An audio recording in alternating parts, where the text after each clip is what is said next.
It's picking up. I don't know if you can see it. Well, I don't need to see it. Okay, so here we are. I'm at the Taste of Burma in South City? Daly City. Daly City, yeah, on the Gellert. And this is Richard Politowski, who's my old friend and compatriot in the business of photography. And I'm going to explain how I did these few prints. And since I wanted to explain it to Richard, I thought I would do it on camera. And that way, you guys get to see. I don't have to do it twice, basically. And I'm just going to get started. So I made a video about how to make black and white negatives from color transparencies.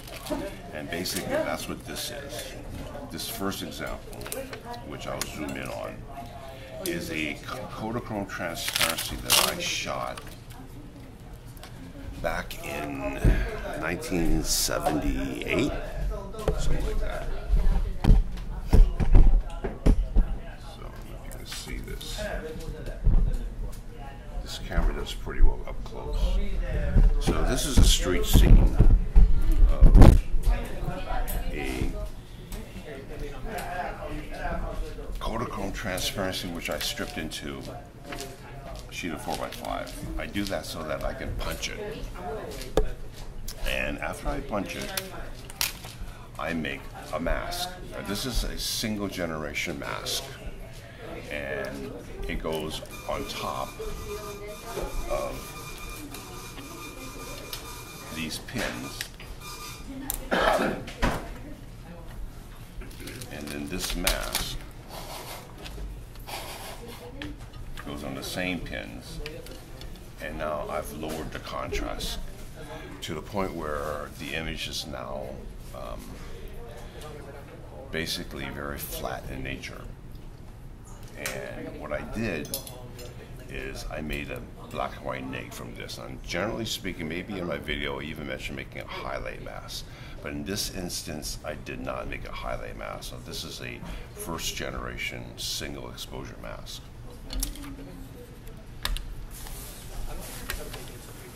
This is placed into a enlarger. And I project up to make a black and white neg. Black and white neg looks like this. Okay, now when I project the inner neg, actually, this film is placed emulsion up, and it goes into these pins, and I actually tape this onto my enlarger table, so I can make identical negatives that will fit one another. And when I made this neg, this is a good black and white neg. I also made another one that's even darker. So these are put in a glass carrier? No. The original transparency is in a glass carrier. That's what I meant. This is not. So the original transparency is in a glass carrier with the mask on the top. With the mask on top, yeah. Now, when these two are combined, I'm able to isolate the highlights, or in this case, I'm able to cover up all the highlights and all the high values all the way down to the black shadow area. So these fit. That was the basic. This is all taped down so it doesn't move. I also expose onto line film. So you can see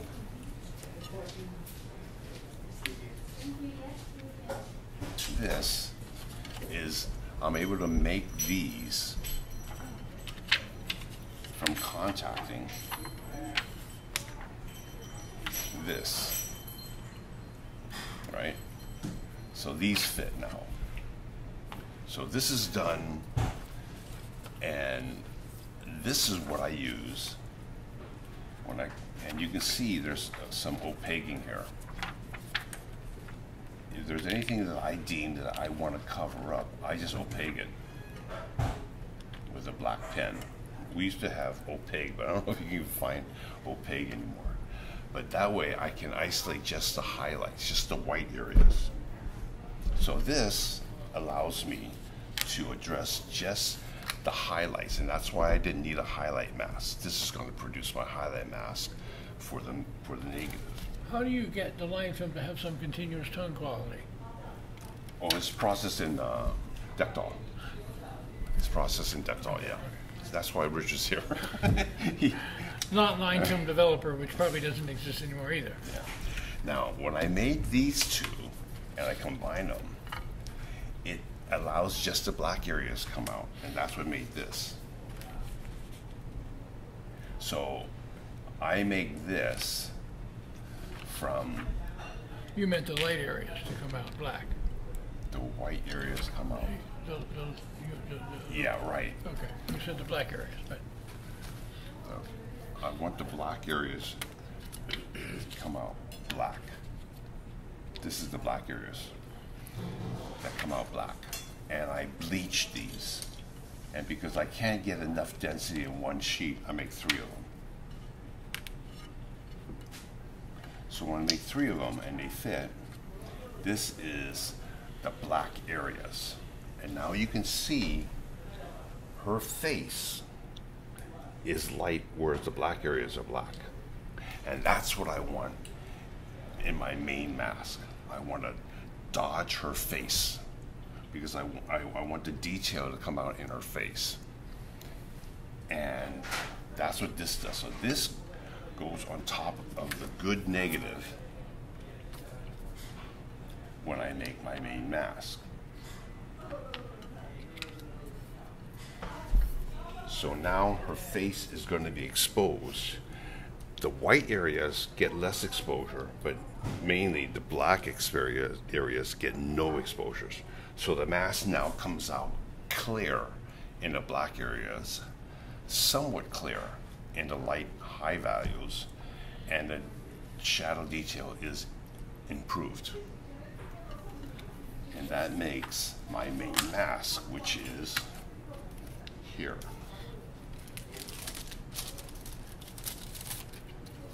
So this is my good negative with a mask on it. I don't normally remove it, but I'll remove it in this case. I don't think I want to print this again anyway. Oh, there's 2, 3 of them here.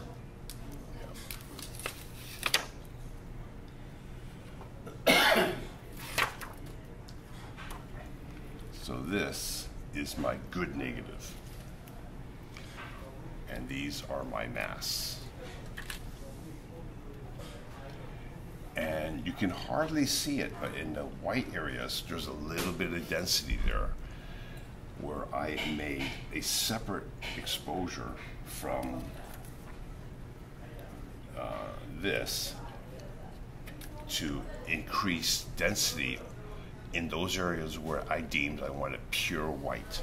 And that's how I get the sparkling whites in my print. So this is something that I didn't do before. I just figured out how to do this as of late. The main reason why I'm able to do it is because I can print onto this taped down so everything fits. So that's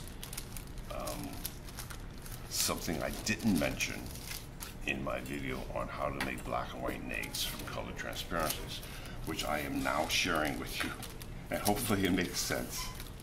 Do you have an unmasked black and white negative of that image and then No. the masked one? No. You never made one? No, I don't bother because I know it's not going to be good. And you don't need any imaging from it? Yeah. You don't need to image anything from it? So, but I did make a print from the inner neg that's not masked, but it's already improved detail in the face here. And this is the masked neg, so this is even better. And more, if you look here, it's hard for you guys to see because this is on a monitor at home. But hopefully Richard can see that the whites in her sweater are more sparkling here than there. That little bit of difference is what I was after. when I thought of doing this, even before I started. And I'll get the print.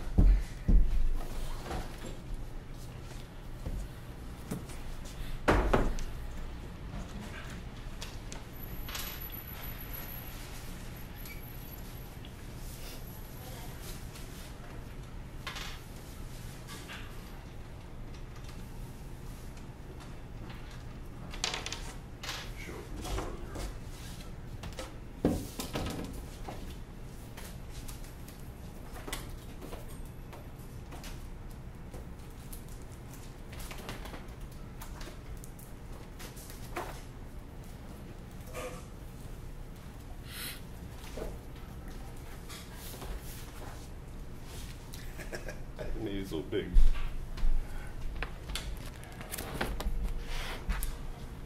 So let's see how that looks. Yeah. So this is the final fiber-based print. I printed on 20 by 24.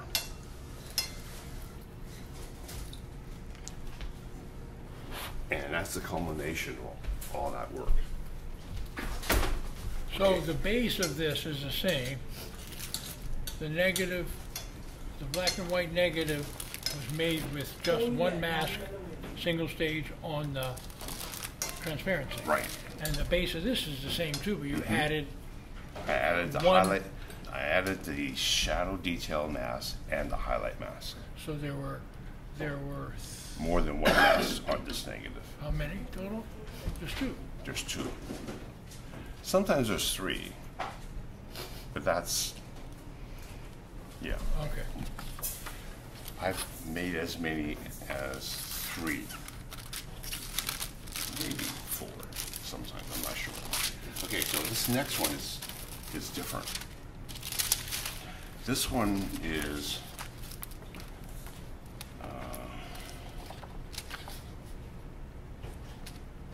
okay, this one is my daughter when she was studying ballet.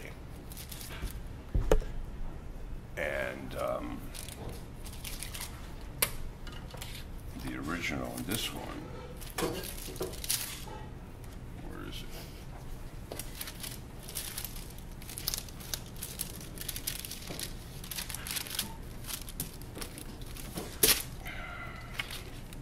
This is the original. So this is a color neg of my daughter putting on her ballet shoes. And there are so many photographs I want to make from color negatives that I wanted to figure out how to make a black and white neg from a color neg. And given this technique, I eventually figured this out. So what I did was I projected this up to 4x5 to make a black and white neg. That's a straight, unmasked. Yeah, no, this is, first I have to make a positive. Okay. So I make a positive. And then from the positive, I make an inner neg, okay? But you'll notice that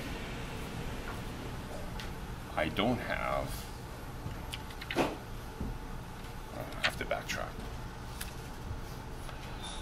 I started out by making a black and white positive from a color neg, and then using that positive to make contact onto making a black and white neg.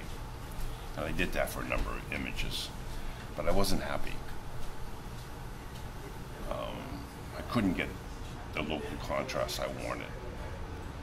And I have examples of that. So I figured, okay, what's bothering me is I'm not getting a full range of black to white on the positive. So what I did was, when I made the negative, was I increased contrast by processing like 25 minutes or something, I don't remember. But I still wasn't happy. So then I decided to do this. I went ahead and made my positive. And then I made another positive on line film in Dectal.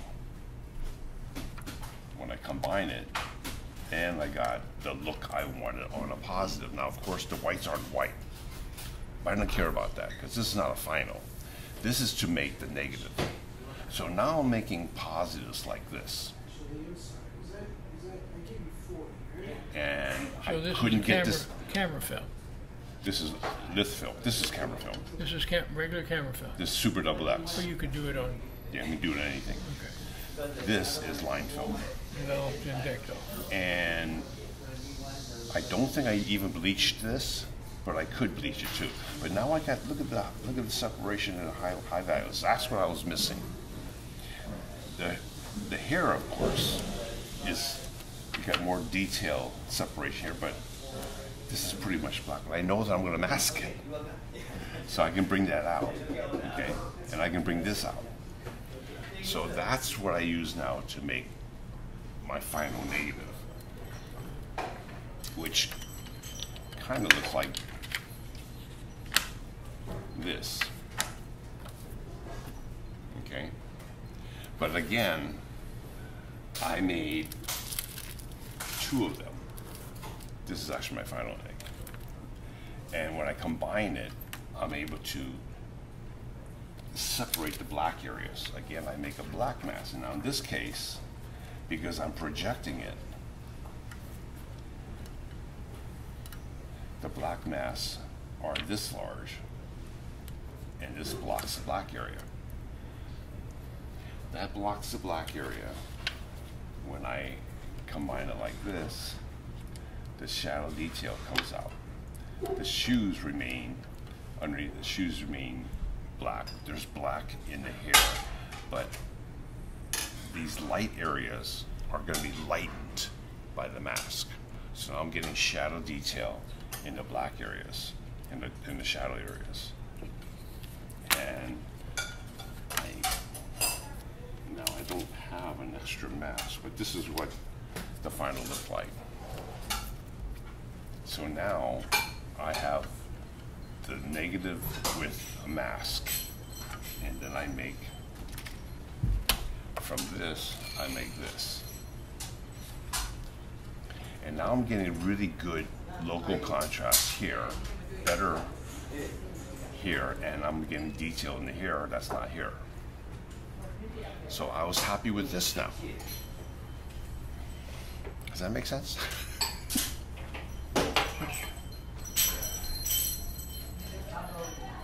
Now, I have an example of the shot of her standing up, which I did not do this. On that shot, I liked the negative, I liked the image, so I made it positive. I made a black and white neg, and that looked like this.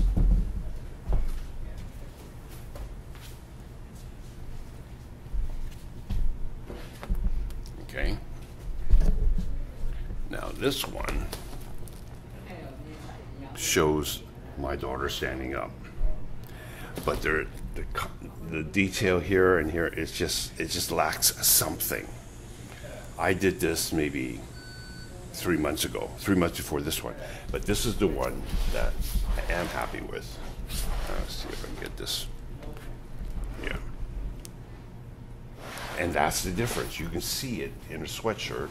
You can see it in the hair.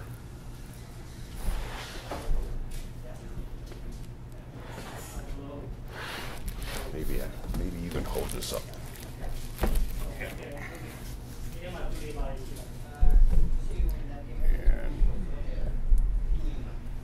you can see the difference between the two. So that's the difference, that this, using this when I project. Of course, when I make the final internay, it's contacted under glass, emulsion to emulsion.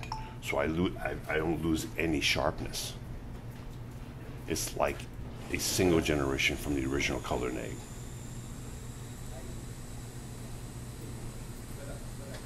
It just pops more.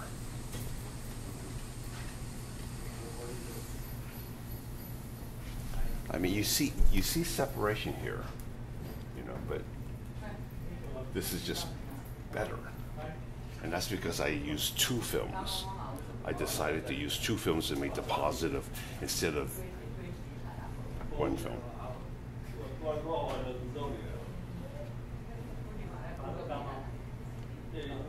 That makes sense, right?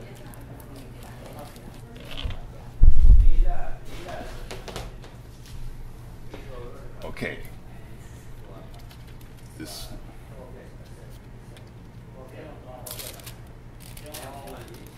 So every film I make has a purpose. And in many cases, I wind up with 10, 12 sheets of film just to make a single mask. But they all have a purpose. Alright, so go to the next image. This one. So I'm saving all my test strips too. Oh, this one is, remember Simi? Yeah, this is Simi's father. And Uncle Sim was a portrait painter. He was a fine art painter. But he also took up photography. And I made a black and white print from this using the same technique. Now he had a Graflex, which is basically a single lens 4x5. You ever see one of those? That's when I learned photography. Yeah, it's a black, it's a big box camera, and he has this hood. Look into it, it flips the image. It's kind of like a Rolleiflex, except it's 4x5. It's enormous. But he also had a 120 back for it. And I used his camera, his lens, and his 120 back to shoot on my back porch in Pacifica. And I did the whole family that way, and I admire Uncle Sim a lot. So I wanted to do his image in black and white too. So I did exactly the same thing. And I made these films. Let's see, I combined, yeah, this, which is really low in contrast. I'm trying to maintain detail and high values, and this one to get a contrastier positive, and then I make the final name, which now this is contact. I don't project this, and I do all the black masks and so forth, and then I make my. This is my good name with a mask on it, and so from this I make this. So now this is all opened up. I still get all this detail in the high values that are missing here. So you get the best of both worlds. And that picture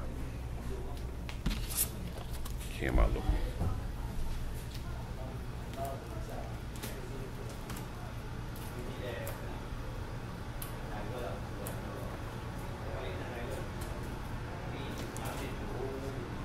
This is on warm tone paper. So I'm making fairly large prints, mainly because I'm thinking when I get old, I won't like looking at small prints.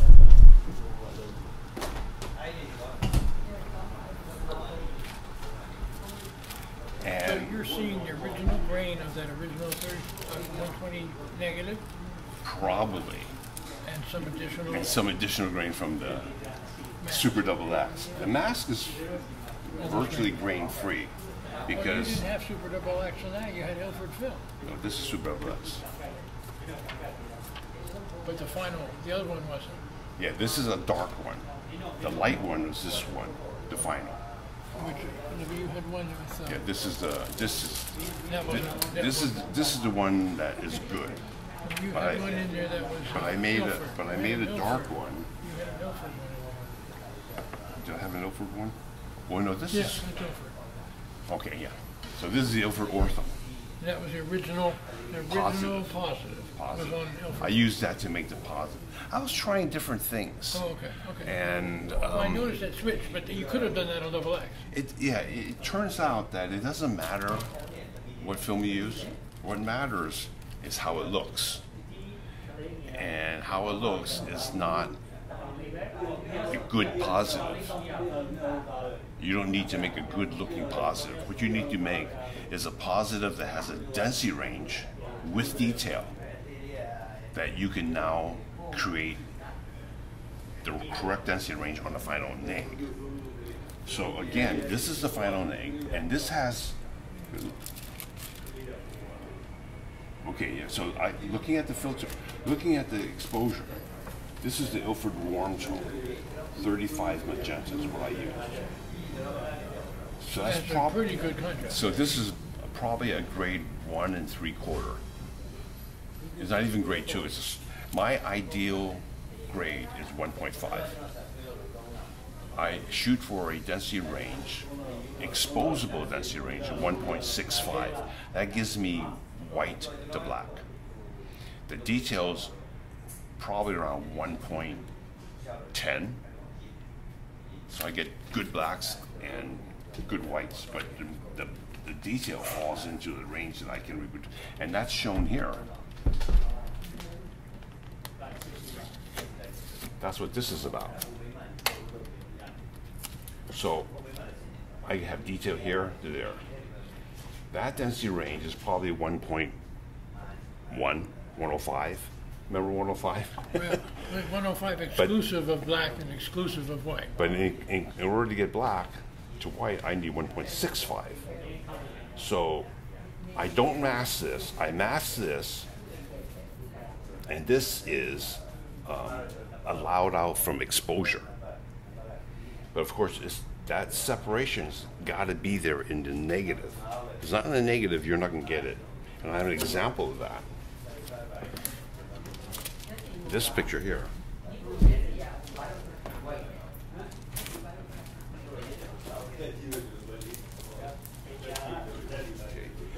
Both of these are my wife and my daughter. My daughter was probably 2 years old. And they're flat.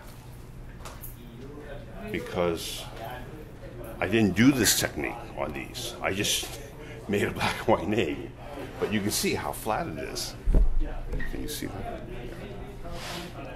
So I came up with a different technique using this as my way to register different films to get a single exposure from multiple films that fit.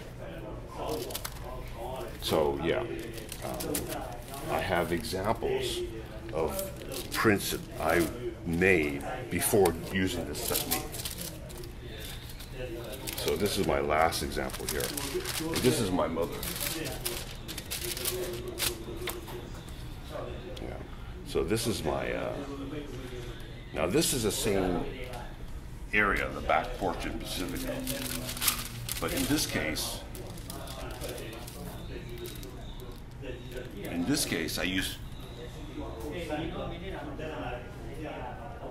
I think this is my Fuji camera. This is my Fuji 6x9, a wide angle rangefinder. So this is much sharper than Uncle Sim's picture because it's got modern optics that are coded for color and all that. And my mother used to crochet a lot. She made blankets for us, and she did that for hours and hours on end. So I told her I wanted to record her with some of the blankets she made me. So I had her sit in the back porch. Now this is pretty dramatic because it's so contrasty. I should have brought a color print of this. But anyway, I wanted to make black and white, and this is the negative I made. This one, this one took me like a half an hour to figure out what I did, because I didn't even remember. Okay, so this is the direct positives I made. And it's, you know, it's the same thing. A high contrast ortho with probably super double X, or maybe, yes, probably super. And so now I have a decent positive. This is going to be washed out, and I knew that. That's going to be washed out on the print, because of the brightness range of the scene. So because I knew that, I made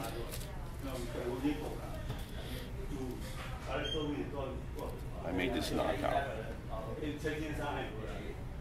In order to make that knockout, I had to make this. Yeah. I had to make separate films where this was going to be white, and then contacting this onto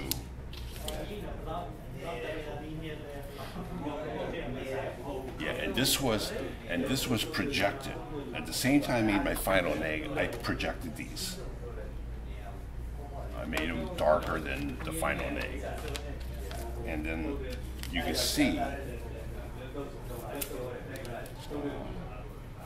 from that I made this.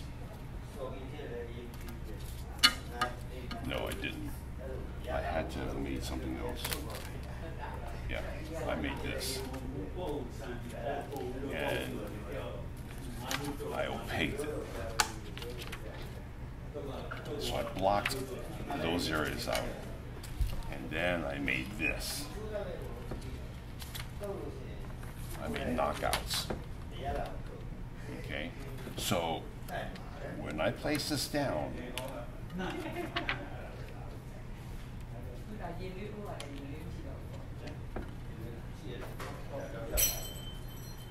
and I make my positives. Yeah.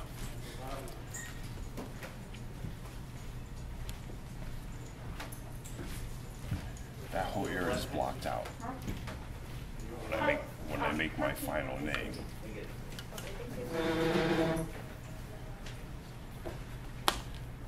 I ensure that my mask is clear. My final mask is clear in these areas, which allows me to not have the mask affect any of those areas. And I double expose my final mask. I'm getting ahead of myself here. Okay, come back to that. I make this from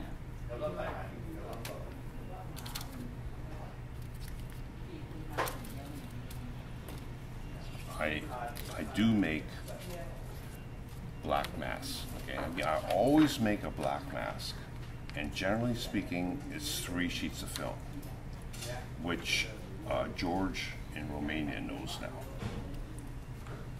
because you can't get enough contrast in a single exposure. Not only do I make exposures, get isolating the blacks, but I have to bleach them. Bleach away those areas that I want clear.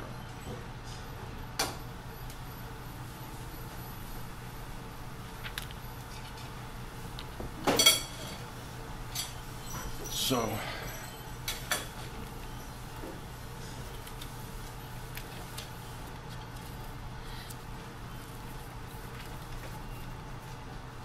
when I put down negative, you can see now that I am blocking out the black areas. The hair is going to be black here.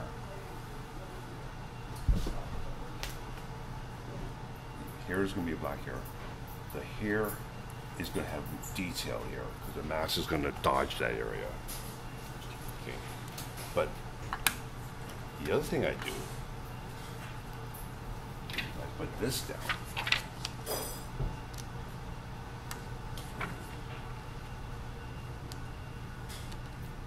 These are the lightest areas of pictures, and I remove the original negative. I flood that with a neutral density exposure, 0.3 density. So I achieve a 0.3 here, clear there. That means that when I put that mask on my final neg, instead of using 10 seconds, I can use 20 seconds. This is all going to be dodged, including the black areas. But this is clear, so that highlight area now gets more exposure. Essentially, it's burning the print for me by 100%. Does that make sense? But you're doing the opposite. You're increasing the density of the one area, right, and that's allowing you to expose the other area more, yeah, rather than because I know from experience, even though I'm a decent printer, I can't burn perfectly.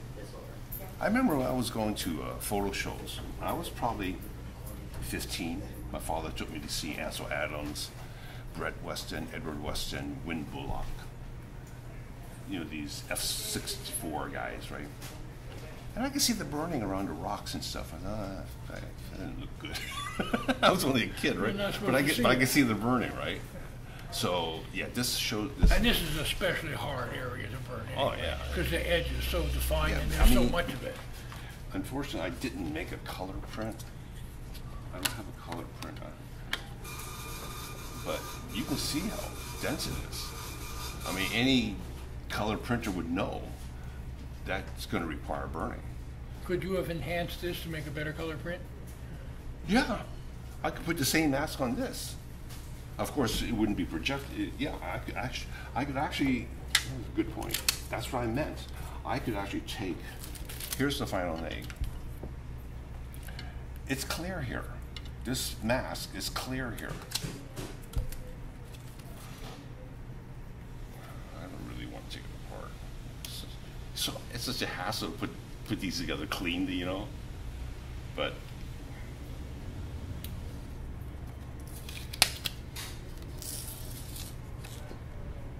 that mask is clear. It happens to fit this. I can put that on there and make a better color print. That's what I meant when I said, oh, if I had known this before, when we were working at Color 3, I could have made, of course, I'd have to charge more, but I could have made, I could have fixed overexposed transparent. But to get to that point, you'd have to make a black and white right. negative, and then come back and put it on a color. Remember Joel Gardner, that's the guy's name. Joel Gardner said to you, Tim is a, what's that term for mystery? Anyway, he said the way I was, when I gave him instructions, he looked at me like, what? And I just do it. So he showed it to me. I said, okay, that's good. Make another one, cut 10%. And he'd look at me like, and then when the final bus shelter was made, he'd look at it and go, I don't know, what do you, and he went to you and he told you that I was a mystery. I was there's a certain term for it, I forget what. But this is how I think, see?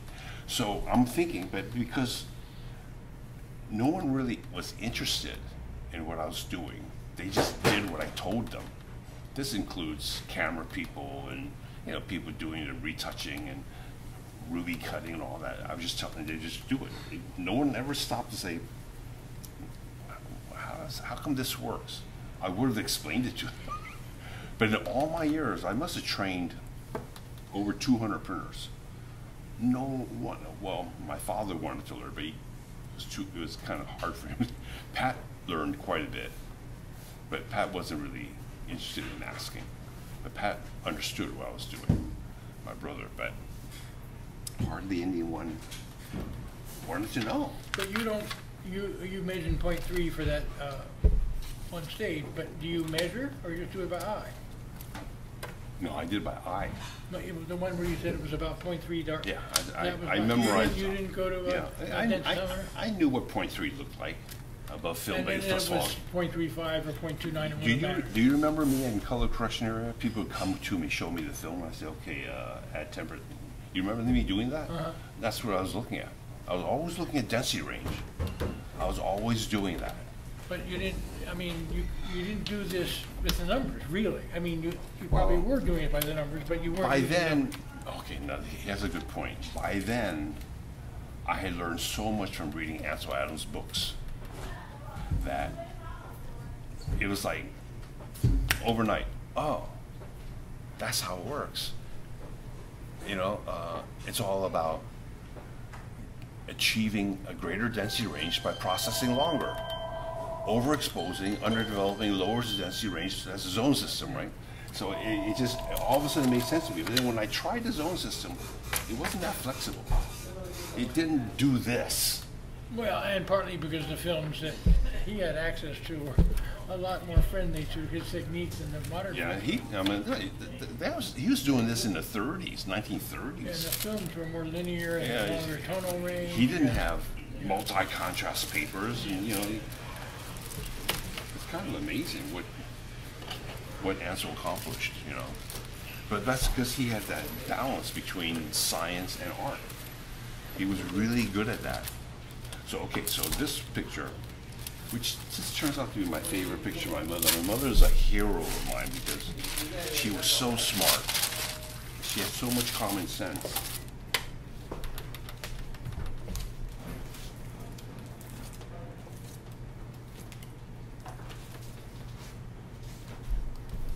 So look at all that. Is that from the final negative? This is from the masked internet.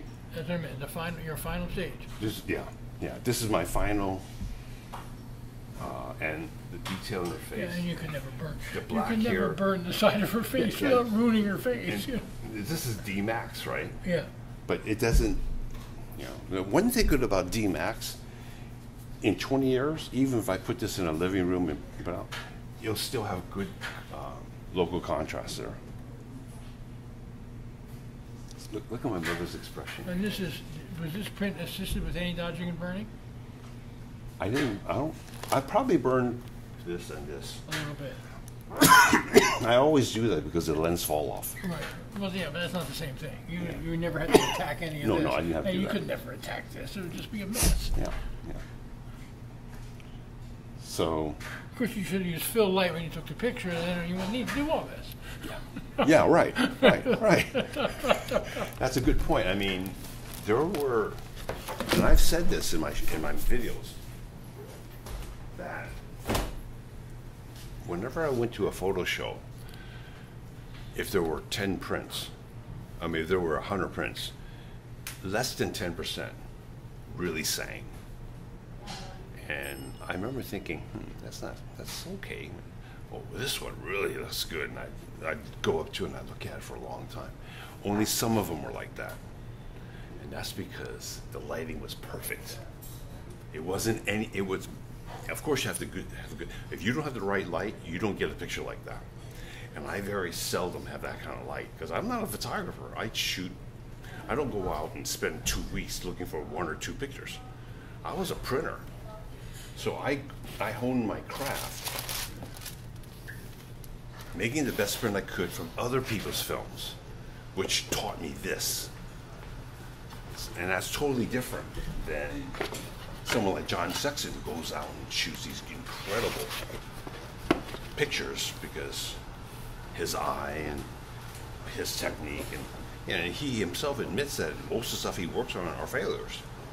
But we like his successes. But he has a lot of failures, he said, but he learned a lot from his failures.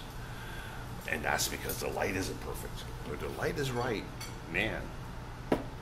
That's why some people go into photography and they have an early success because of the light.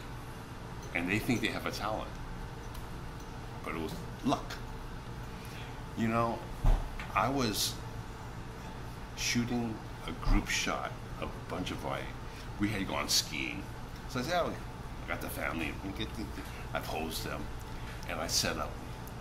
And the sun went behind the clouds, but the clouds weren't really strong. It diffused us. And I looked at my meter and go, wow, perfect. Zone 3 to zone 7, you know, without a fill light. It was perfect, but then in 15 seconds it was gone because the sun came out from the clouds became too thin. So there's a certain point where the sun goes behind a certain amount of clouds, and even though you're shooting at 12 noon, it's perfect. This is one. Yeah. Well, and cinematographers have to do this. They have to control the light. I shot this at 12 noon. I shot this at 12 noon. And